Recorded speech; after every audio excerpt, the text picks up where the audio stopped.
अभी हम जन स्वराज के सूत्रधार प्रशांत किशोर के पार्टी के प्रदेश महासचिव सरवर अली जी हैं और ये उनका पद एक भी नहीं है और एक और पद है इनका केंद्रीय चुनाव समिति के सदस्य भी हैं ये। और अभी बिहार में चुनावी साल है। हम इस चुनावी साल में इनसे जानेंगे कि आपके पार्टी की ओर से क्या किया जा रहा है। जी सर। सबसे पहले आपको बहुत बहुत धन्यवाद कि आप समय निकाल कर मेरे पास आए। जी। दूसरा ये कि आज जो दिन है जी। वो दिन बहुत ही देशवासियों के लिए गौरवान्वित दिन है।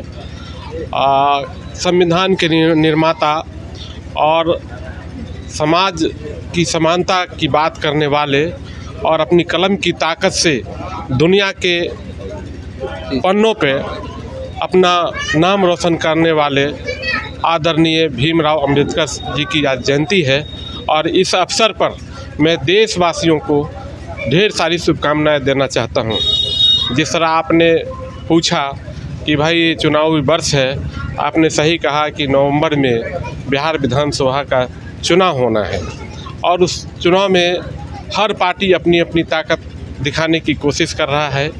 लेकिन मेरा मानना है कि जन स्वराज पार्टी के सूत्रधार आदरणीय प्रशांत किशोर जी पिछले 2 सालों से जिस तरह बिहार की यात्रा करके बिहार की सुदूर गांव के अंतिम तक लोगों तक पहुंचकर जो उनके दुख दर्द को समझा, उसमें मैं भी शामिल था और मैं भी उनके साथ लगातार 7-8 जिलों का दौरा किया। बल्कि मैं सहरसा, खगड़िया, मधेपुरा जब मैं घूम रहा था तो आप यकीन मानिए आज़ादी के बाद ऐसा लग रहा था कि हमारा बिहार किसी भी मायने में डेवलप नहीं किया है। आप बूढ़ी माँ के पैर में चप्पल नहीं है, कपड़े नहीं है और वो ठंड में कह रही है, मतलब ये कर रही है, ठोठर रही है, लेकिन उनके पास कपड़े नहीं है। ये स्थिति है। बल्कि मुझे याद आता है कि 35 सालों तक देश के लोगों ने 82, 83, 85% कांग्रेस को वोट दिया और 35 सालों तक उन्होंने राज किया। लेकिन जो बिहार की स्थिति है इतनी दयनीय स्थिति है जिसका कोई हिसाब नहीं। सही बात है कि जब सच्चर कमेटी की रिपोर्ट बनी, उसमें सच्चर कमेटी की रिपोर्ट में ये कहा गया कि मुसलमानों की हालत दलितों से बदतर है। मैं समझता हूँ कि मुसलमानों की हालत दलितों से बदतर नहीं है, पूरे बिहार वासियों की हालत दलितों से बदतर है, जो हमने घूम घूम कर देखा।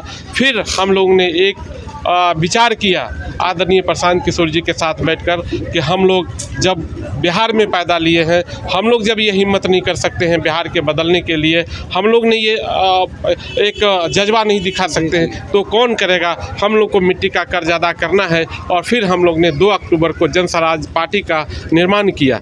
और मैं आपको यकीन के साथ कह रहा हूँ कि 35 सालों में, खासकर मुसलमानों की बात कर रहा हूँ, 35 सालों में जो मुसलमानों की हालत है, जो मतलब स्थिति है, वाकई अफसोसनाक है। और मुझे ऐसा लगता है कि मुसलमान का, खास के बिहार में मुसलमानों की हालत बहुत ही बदतर है।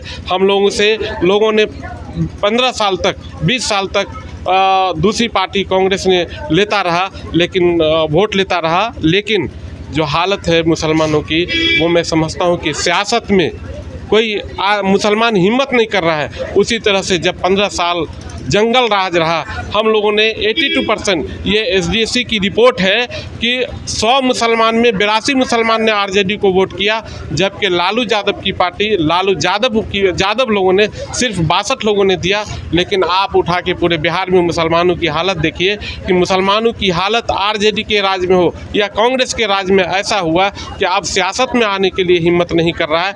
कभी हिंदू मुसलमानों का तुष्टीकरण किया गया, अभी जब भाजपा की सरकार है तो हिंदुओं का तुष्टीकरण करके एक तबके को अलग किया जाता है।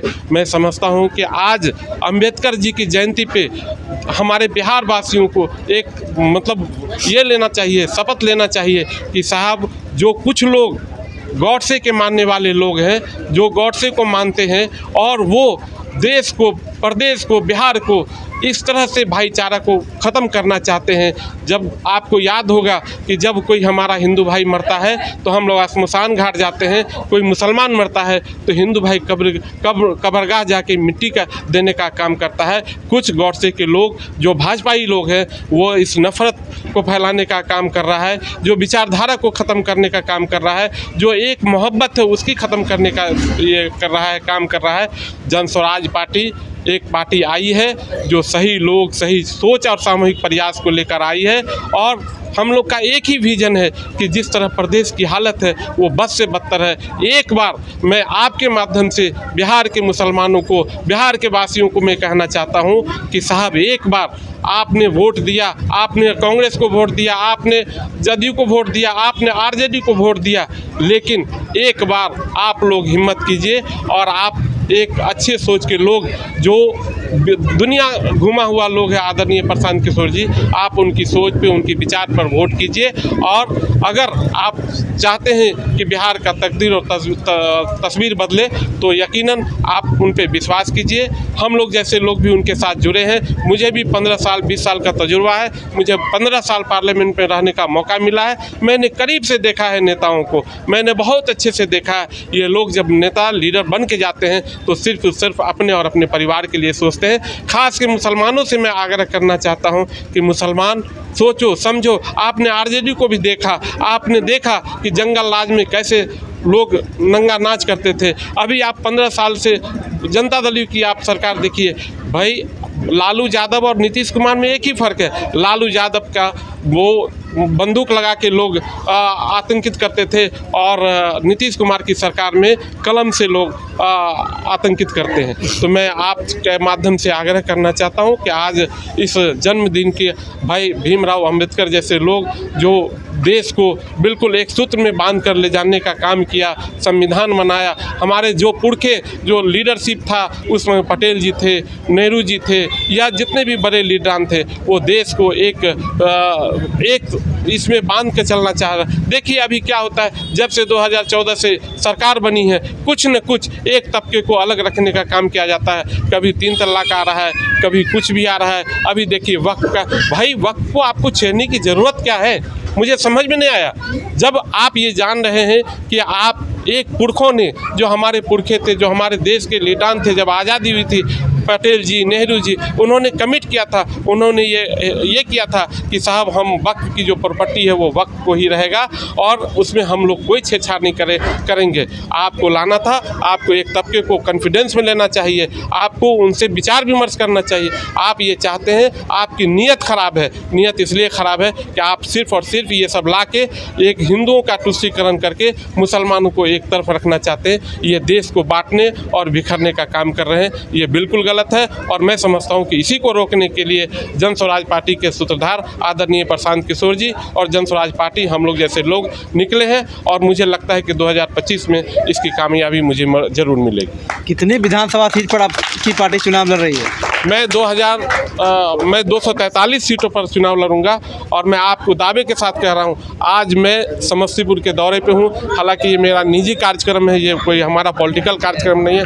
हमारा नानिहाल है, हमारे सब ये जितने लोग बैठे हैं ये सब हमारे मामा हैं, नाना हैं, ये लोग हैं। हम निजी कार्यक्रम में आए, इसके लिए बहुत बहुत शुक्रिया। लेकिन मैं आपको बता रहा हूँ, मैं बता के जा रहा हूँ कि नवंबर में आप देखिएगा सही लोग, सही सोच, सामूहिक प्रयास, जो अपने बच्चों की भविष्य को देखना चाहते हैं, जो देश विदेश में गाली गलौज लोग खाते हैं, पलायन को रोकना चाहते हैं, वो लोग जन स्वराज पार्टी को वोट देगा और जन स्वराज पार्टी की सत्ता आएगी और सरकार बन के आप 6 महीने के अंदर में देखना इस बिहार की तकदीर और तस्वीर ज़रूर बदलेगी।